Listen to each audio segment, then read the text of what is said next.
Hey, didn't see you there. Come on, I'm just gonna take a seat right here. Welcome to the inaugural episode of Toby's Takes. We're finally here. It's finally happening.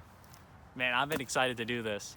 And I just had a recording fail on me because I thought I have a remote here that came with my tripod, so I can just click on this button and it'll start recording, but it's really finicky. Like sometimes it'll do it, sometimes it won't, and I hit the button and it didn't work. So I talked for like over 5 minutes and this shit just wasn't recording. So that's a great start to the Toby's Take series. But now this is really what I'm going to talk about today this is what made me want to do the Toby's Take series.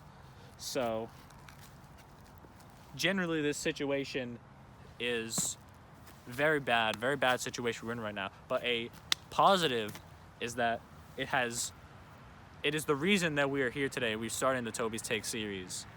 So you read the title, you've seen the title of this video. And if you know me, you know this is what I've wanted to talk about for a while. I'm here to talk about the everything that's going in Iran right now with the killing of Soleimani, the Iranian attack on U.S. bases, and everything that's happened because of the situation. So in case you're not caught up, in case you don't really know what's going on, this whole thing started when Trump, he decided it took place on January 2nd. I don't know if the decision was probably made like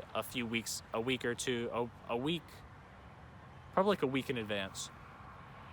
Donald Trump says, hey, let's kill this Soleimani guy, Qasem Soleimani. And I'm just gonna keep it real with you. I'd never heard of this guy before all this happened. But looking into it, this guy was the top military general in Iran. He was second in command in the whole Iranian government. He was the leader of the Quds force in Iran.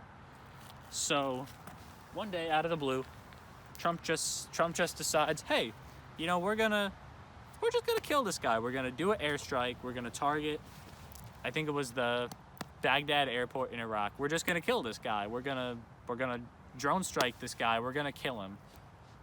And saw my foot there, but luckily I'm wearing shoes, so the foot fetishists can't get to me. I got nice feet. That just brought. I'm gonna have to edit this out. Okay, we're back. I just lost my whole train of thought right there because of that foot shit. So Trump kills the Soleimani, the Iranian general, and right after this happens, everyone is like, holy shit, what just happened? What the fuck just happened? I remember as soon as the news broke, I saw on Twitter, on Instagram, everywhere, people were going crazy. Like, holy shit, this is World War III. Like, we're straight up, we're going to World War III, we're all gonna get drafted.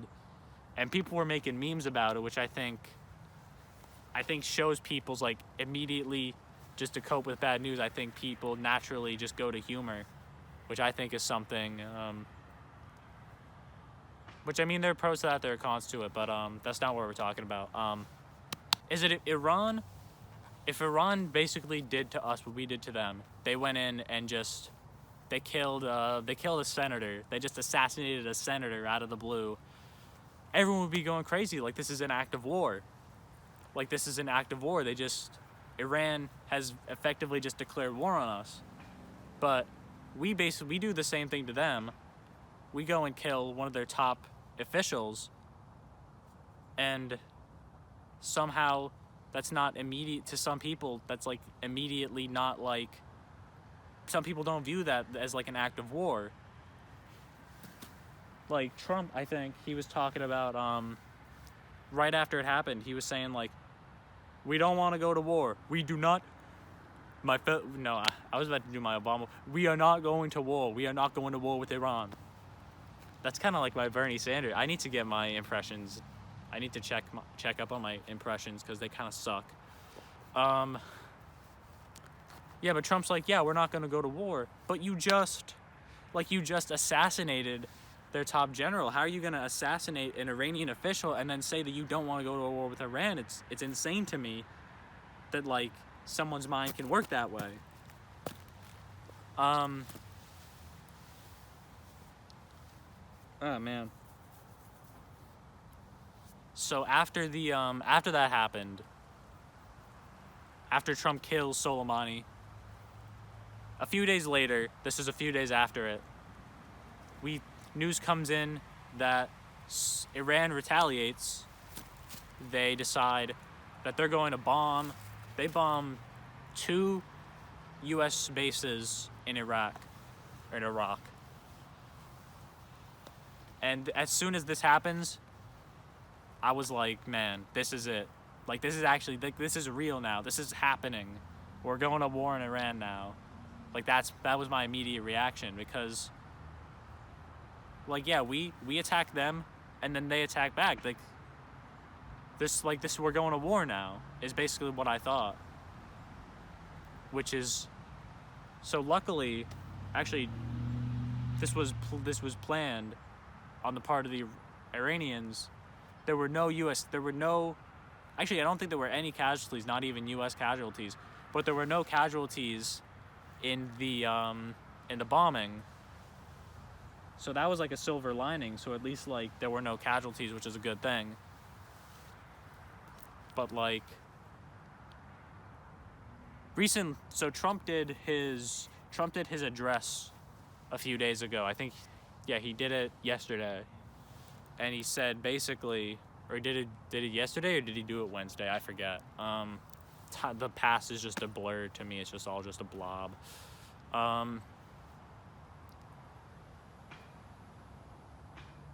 Trump says, we're not going to war. We're putting increased sanctions on Iran, but we're not going to war. And I think this was like, after everything that could have happened, this is like best case scenario. This was like the best case scenario on what could have happened. Because, like, the worst case scenario is that we go into war in Iran. We spend trillions and trillions of dollars. We waste trillions and trillions of dollars. We have untold U.S. casualties, untold civilian casualties in Iran, and we basically just have a repeat of the Iraq War from 2003. We basically just have a repeat of that, but maybe even worse. And that's another point that I wanted to make. It's not like straight up related to what I'm talking about, but it's a point that has been, like, in my mind ever since this happened. We gotta get out of these countries, man. We gotta get out of these wars. You know, I was in the womb. I was in my mother's womb when we got into Afghanistan, and 18 years later, we're still in there, which is ridiculous. There's no reason for us to be there anymore. You know, like, Al-Qaeda is basically defeated in Afghanistan. Like, Al-Qaeda is basically defeated. Osama bin Laden is dead. We went in there to fight terrorism. Al-Qaeda is basically gone. Why are we still there? We need to get out of there. But basically, yeah, I just went off on a tangent there.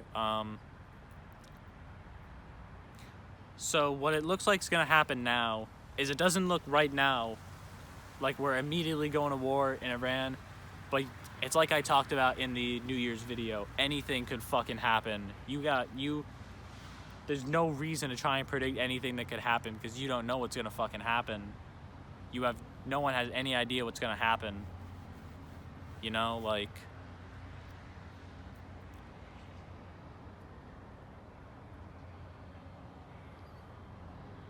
knowing Trump, Trump could do something to fuck this up really badly, and then we're just going right into war in Iran. You know, and that shit scares me, man. Because we can't do another one of these, man. We can't do another one of these fucking wars. We can't do it. We can't do it, man. We gotta get out of these wars, and we gotta stop getting into any more of them, man. So, basically, yeah, that's Toby's take on the killing of Soleimani and the war in Iran, which could, it doesn't seem like it's going to happen right now, but it could very well happen in the future, knowing this administration. There's a fucking plane. There's a plane going off right now. I guess that's a downside of filming. That's a downside of filming outside. There's just noises out here that I can't block. But hey, it's nothing you can do about it. I like filming outside. It gives this show a nice little feel, you know? But that's basically my take. We gotta stop these wars. We can't do another one of these wars, man. I keep saying it, but it's so true. We can't keep doing this. So that's Toby's take on this situation. Toby out.